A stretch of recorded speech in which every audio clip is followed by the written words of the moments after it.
Since 2009, Dance Massive has welcomed over 41,000 visitors to over 400 performances here in Melbourne. This year's program, commencing next month, has been released. And to tell us about the program and what's on board, I have online the Artistic Director of Dance House, Angela Conquet. Angela, nice to have you back this year with us. Lovely to be back online. Yes, I can't believe 1 year has gone by so quickly. Oh, tell me about it. Okay. I was saying that to your publicist the other day. I said, I can't believe we were talking 12 months ago. I said to someone the other day too that Christmas time just seemed to come and go. All of January just disappeared, didn't it? I just don't know what's happening. No. Years are getting shorter and shorter. I think so. The days are getting longer and, well, perhaps we're getting older. I don't know about you, but I am. We don't want to think about that. No. No. Well, we can't if we're going to be dancing. Well, no, we can't, definitely. No. Especially in the next coming months, so absolutely not. Yes, you've got a fantastic program. I was reading through the program yesterday, and what a program you have all over again. Last year's obviously wrapped up very, very well for you. Tell us about this year's program. Well, as you know, we're about to step into the 5th edition of this wonderful festival called Dance Massive, which is the only festival for contemporary dance in Australia. And we are 3 art organisations presenting this festival with Arts House and Malthouse.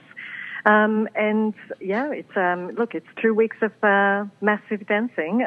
It's bringing to Melbourne audiences one of those very intense moments where you could spend a week just seeing dance shows and up to 2 or 3 shows a day if you really are in the mood for it. With a huge variety of shows to choose from, and also loads of free events. Such as the Battle Massive at Federation Square on the Sunday, 19th of March. So it's just it's one of those great festivals which are made surely for the artists, but also for the audiences. So it's immersive, it's dynamic, and it's just it makes you feel that you can get a glimpse at what's happening in contemporary dance in Australia in 2 weeks. A really good cross-section. You know, we're going through pretty tough times around the world at the moment. We've got Mr. Trump doing all sorts of weird things and, putting the world on edge. And I think it's nice to have the arts, and in particular here, dance, that you go into a theatre, sit down, relax, and just let your mind go with the dance. Absolutely. It's this is not to say that you may not be a little bit challenged at times or needled in an interesting way by the dance pieces you see here, because I think the role of the arts in general is to also reflect the world that we live into, and obviously, as we know, the world is not exactly doing great, particularly in America. Yes. Not to say that you would be seeing any worrisome facts in this shows, but the artists do mirror the world we live in with their bodies, because we're contemporary with our bodies, and of course we speak the world with this art form. And That's some right. of the works that you'll be seeing in this program are, if not politically engaged, at least very politically minded, because the body is political. So some of the shows you'll see are enormously interesting from that point of view. Some other shows are just enormously enjoyable to watch. It's sometimes as simple as seeing a hugely beautiful, aesthetical, virtuosic piece, and that's great. And then some other times you have perhaps certain artists who just offer a different approach to the choreographic writing, and it just asks you to trust them and to embark with them on that journey. And the reward and the satisfaction is great, because if it makes you feel and think and just it's basically for the mind and the senses at the same time.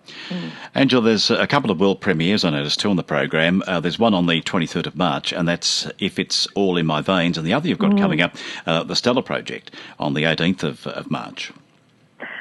2 wonderful artists, really. One, as you mentioned, If It's All in My Veins, Martin Hansen. He's an Australian artist living actually in Berlin, and you've got a lot of Australian artists who actually live and have their career overseas.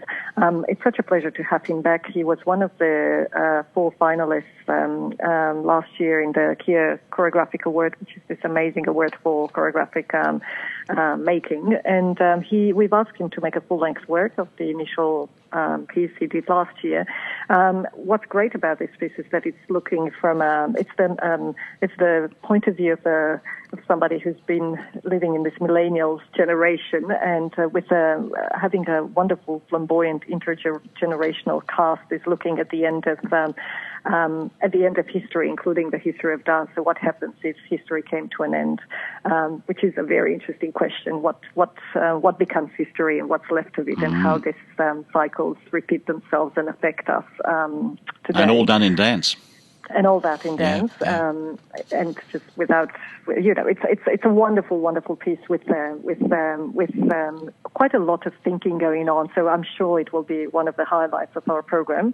And then Prue Lang, who's presenting her stellar project. She's a senior choreographer here in Australia with a huge international reputation, and she's making this piece, which is the end of a trilogy, and she's looking at notions of timelessness and spacelessness, so sort of taking you in a way up to the stars.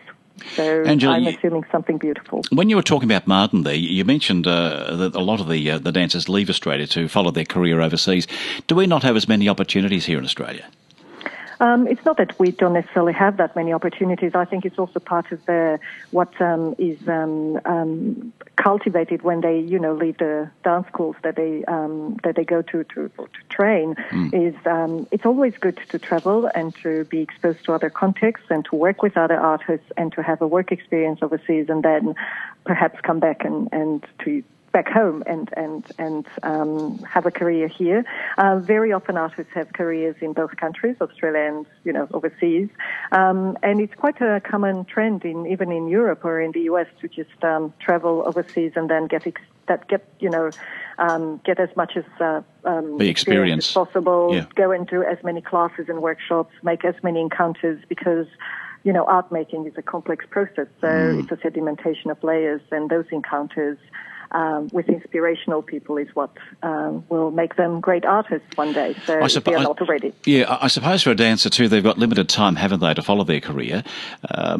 Because, I suppose injuries come about, age comes in there, doesn't it? I suppose at the age of, 35, 40, you'd have to think of other avenues to do?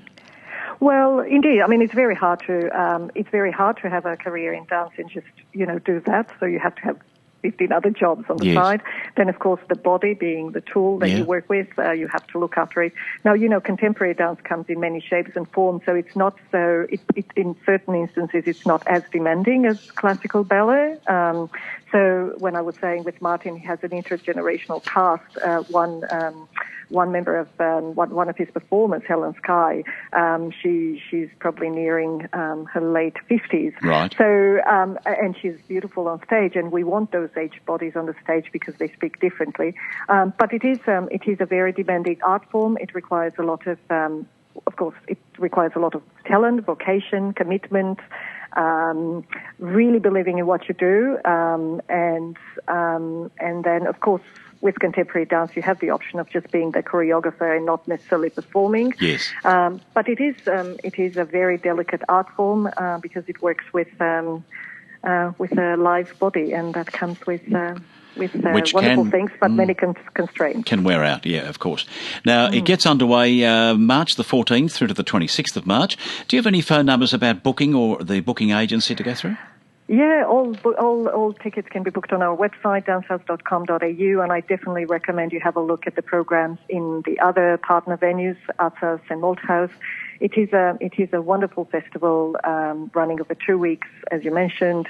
19 artists presented in total, many free events, and some shows which are off-site. Dance House is presenting 2 shows, one in Carlton Bath, so you will be seeing a show in a gymnasium, quite non-conventional for a theatre. And then another show which will be outdoors in a Neil Reserve right near Dance House. So if you feel it's a bit daunting to just come into a theatre, then just have a sneak peek at that free show on the Joseph Trafalgar's show at Neil Reserve. It's free, and it's a wonderful 35-minute show of quite vibrant and quite virtuosic. So it can be a nice introduction to contemporary dance. It sounds wonderful. Dance Massive for 2017. The Dance House program is online. Go and have a look at it, and you can book online as well. Angela, lovely to catch up this year. We'll do it again in 12 months' time with you. All the best for this season. Thank you so much. And we'll talk again. Thank you. Thank you. Bye-bye to you, Angela. Ta-ta there.